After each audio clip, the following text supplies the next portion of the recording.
그가 나를 데리고 성소의 동쪽을 향한 바깥문에 돌아오시니 그 문이 닫혔더라. 여호와께서 내게 이르시되 이 문은 닫고 다시 열지 못할지니 아무도 그리로 들어오지 못할 것은 이스라엘 하나님 나 여호와가 그리로 들어왔음이라. 그러므로 닫아둘지니라. 왕은 왕인 까닭에 안길로 이 문 현관으로 들어와서 거기에 앉아서 나 여호와 앞에서 음식을 먹고 그 길로 나갈 것이니라. 그가 또 나를 데리고 북문을 통하여 성전 앞에 이르시기로 내가 보니 여호와의 영광이 여호와의 성전에 가득한지라.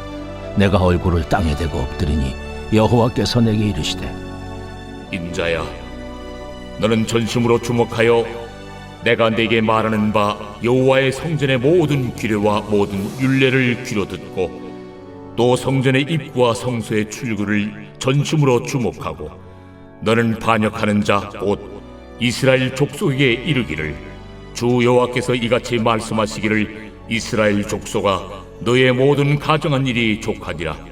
너희가 마음과 몸에 할례받지 아니한 이방인을 데려오고 내 떡과 기름과 피를 드릴 때에 그들로 내 성소 안에 있게 하여 내 성전을 더럽힘으로 너희의 모든 가정한 일 외에 그들이 내 언약을 위반하게 하는 것이 되었으며 너희가 내 성문의 직분을 지키지 아니하고 내 성소에 사람을 두어 너희 직분을 대신 지키게 하였느니라. 이스라엘 족속 중에 있는 이방인 중에 마음과 몸에 할례를 받지 아니한 이방인은 내 성소에 들어오지 못하리라. 이스라엘 족속이 그릇 행하여 나를 떠날 때에 뢰이 사람도 그릇 행하여 그 우상을 따라 나를 멀리 떠났으니 그 죄악을 담당하리라. 그러나 그들이 내 성소에서 수종들어 성전문을 맡을 것이며 성전에서 수종들어 백성의 번제의 희생물과 다른 희생물을 잡아 백성 앞에 서서 수종들게 되리라. 그들이 전에 백성을 위하여 그 우상 앞에서 수종들어 이스라엘 족속이 죄악에 걸려 넘어지게 하였으므로 내가 내 손을 들어 쳐서 그들이 그 죄악을 담당하였느니라. 그들이 내게 가까이 나와 제사장의 직분을 행하지 못하며 또 내 성물 곧 지성물에 가까이 오지 못하리니 그들이 자기의 수치와 그 행한 바 가증한 일을 담당하리라. 그러나 내가 그들을 세워 성전을 지키게 하고 성전의 모든 수종드는 일과 그 가운데서 행하는 모든 일을 맡기리라. 샬롬, 여러분 반갑습니다. 오늘도 큐티로 여는 기막힌 하루입니다. 오늘 우리에게 허락하신 본문은 에스겔 44장 1절부터 14절까지 말씀이 되겠습니다. 43장에서는 선민 이스라엘에게 하나님의 영원한 새 성전을 보여주시고 또 이제 44장에 와서는 새 성전의 신성을 회방할지 모를 요소들을 방어하기 위한 규례들과 하나님의 임재를 감히 물리치지 못하게 하기 위한 것들을 가르치고 있습니다.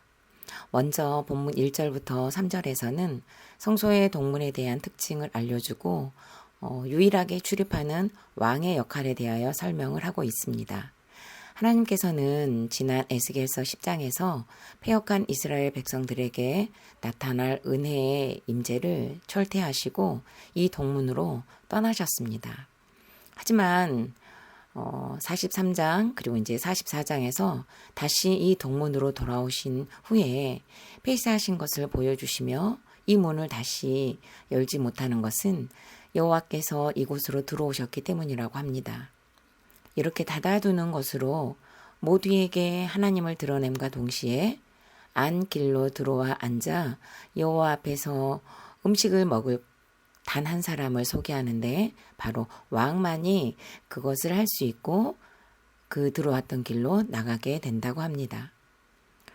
인간의 타락과 패역함으로 굳게 닫혀진 동문이 있었다면 유일하게 여호와 앞에서 화목제물이 되어 문의 통로가 되어주시고 문을 만들어 주신 분은 바로 우리의 왕이신 예수 그리스도이십니다.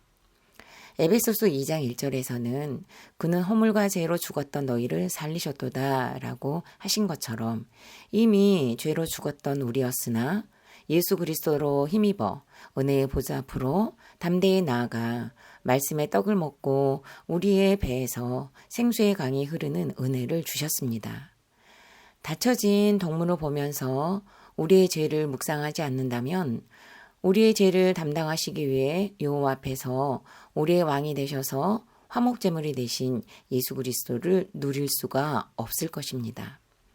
얼마 전에 저희 신우이 형님께서 자네는 왜 자꾸 죄 이야기만 하는가? 우리는 예수 그리스도로 의인도 되었네 라고 하셨습니다. 저는 형님께 제가 죄인이라는 생각을 놓치는 순간 제가 교만의 자리에 앉아 있는 것을 본다고 했습니다. 맞습니다. 우리는 예수 그리스도를 힘입어 의로 칭함을 받았습니다. 하지만 의로 칭함을 받는 전제 조건에는 우리가 죄인이라는 분명하고도 변하지 않는 진실이 있다는 것입니다. 그래서 죄를 묵상하지 않으면 나 같은 죄인을 용서하시기 위해 십자가에 오르셔야만 했던 은혜의 감격은 맛볼 수 없고요. 그렇다고 용서함 받았다는 의만 묵상한다면 나는 죄인 중에 괴수로다라는 통곡과 그리고 죄를 미워하지 못하기 때문에 고룩을 향해서 한 걸음도 뗄 수 없을 뿐더러 역시 십자가 보혈에 대한 감격이 퇴색될 수밖에 없습니다. 그래서 반드시 우리가 묵상을 할 때 죄를 묵상하고 또 나의 죄를 대속하신 예수 그리스도를 동시에 묵상하는 것이 옳습니다. 질문해 보겠습니다. 여러분은 죄 하면 듣기 불편합니까? 아니면 바로 인정이 되십니까?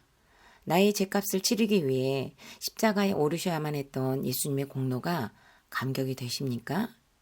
여러분의 죄값을 금액으로 환산을 한다면 얼마의 금액일까요? 자, 이제는 4절부터 9절까지 말씀입니다. 에스겔을 데리고 북문을 통해 성전 앞에 이르렀을 때 성전에 여호와의 영광이 가득한 것을 보고 에스겔이 땅에 엎드렸습니다. 그리고 이곳에서 하나님은 에스겔에게 사명을 주십니다. 첫째로 이스라엘의 죄를 애쳐야 한다는 것이고 두 번째로는 이스라엘 백성들이 지켜야 할 의무 또한 외쳐야 한다는 것이었습니다.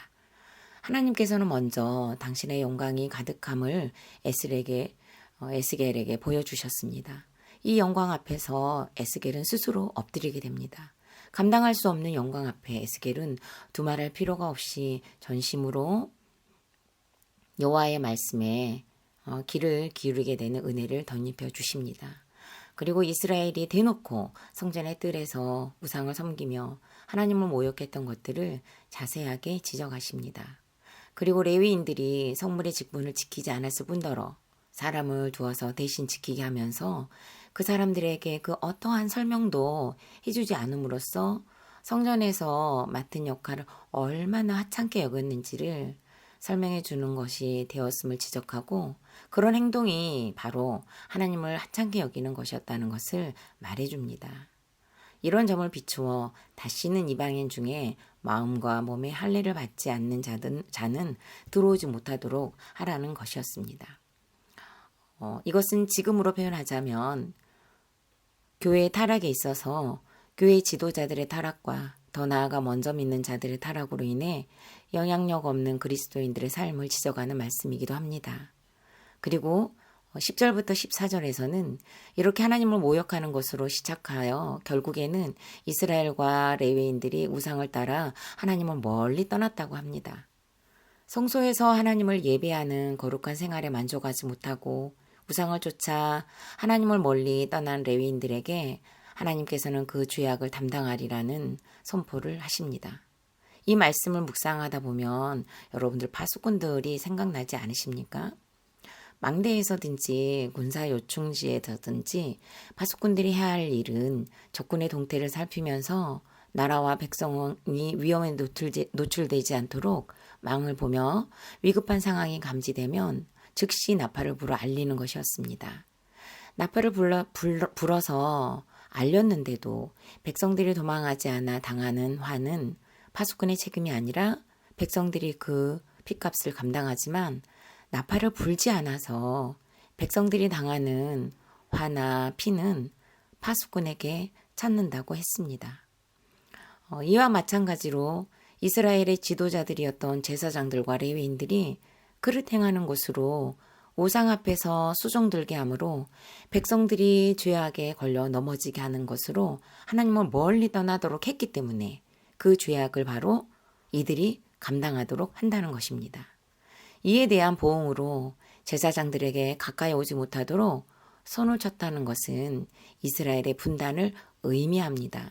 이로 인해 북이스라엘에 속한 제사장들은 정말 단 한 명도 예루살렘으로 돌아올 수 없었기에 제사장으로 복귀할 수 없었습니다. 따라서 레위인들은 제사장의 지위를 회복하지 못하고 성전에서 잡다한 일만 하게 된 것입니다. 그러나 사실은 이건 역시 범죄한 레위인들에게는 과분한 것이었죠.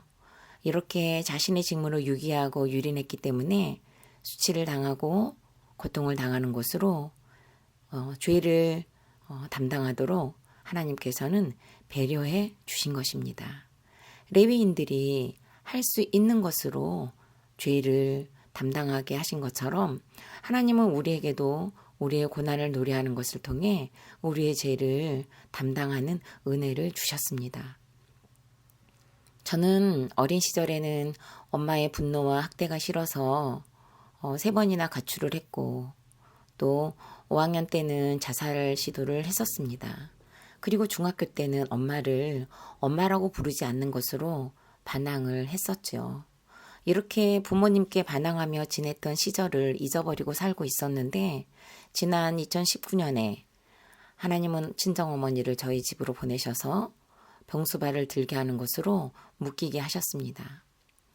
결혼해서는 남편이 목회를 한다던 길을 멈추고 경제활동을 하지 않자 무시하고 이혼을 요구하며 그 생명을 만홀히 여겼던 시간을 담당하도록 뇌출혈을 허락하시고 지금은 그 죽음에 대한 불안과 공포로 정신과 진료를 함께 받으며 또 담당하게 하시고 계십니다. 그리고 자녀에 있어서는 불안한 가정 환경에서 성공과 야망으로 양념하면서 양육한 결과로 딸은 무기력과 우울감으로 학교 생활은 물론 학원 생활을 정상적으로 하지 못했습니다. 그 당시 엄마와 묶인 시간에서 고통스러웠던 거절감의 상처를 직면하는 것을 통해 딸에게는 이 고통을 주지 말아야 한다는 깨달음을 주셔서 딸의 아픔, 딸의 우울감, 그리고 딸의 그 무기력 그 자체를 받아낼 그릇이 되도록 준비시키면서까지 담당하게 하셨습니다. 어제는 남편과 딸을 데리고 나란히 정신과 진료를 받는데 의사 선생님께서 보호자는 그대로 앉아있고 환자가 바뀌니까 웃으시더라고요. 그 담당하는 힘과 방법은 다른 것에 있지 않습니다. 매일 말씀으로 큐티하는 것으로부터 하나님은 얻게 하셨습니다. 매주 화요일과 2주에 한 번씩 돌아오는 설교를 통해 저의 죄와 고난을 놀이하는 것으로 하나님께서는 배려하고 계십니다. 얼마나 큰 하나님의 과분한 은혜인지 모릅니다. 하나님의 배려가 아니면 꿈도 꾸지 못할 사역을 감당하는 것으로 저의 지난날의 죄를 나누고 갈 수 있도록 하신 하나님은 항상 100% 오르십니다. 어제는 딸에게 엄마가 설교를 하면서 너에 대한 이야기를 하고 있는데 라고 말을 시작했더니 딸이 하는 말이 엄마 그럼 저에 대한 신상이 다 털린 거예요? 라고 하면서 웃는 겁니다. 설교를 하다 보면 그렇게 될 수밖에 없었고 그리고 너와 많은 나눔이 있었기 때문에 가능했다고 하면서 혹시라도 기분이 나쁘거나 싫으면 얘기해달라고 했습니다. 딸은 전혀 절대 아니라고 하면서 괜찮다고 했습니다. 그리고 오픈했기 때문에 누리는 것도 많은 것을 인정했습니다.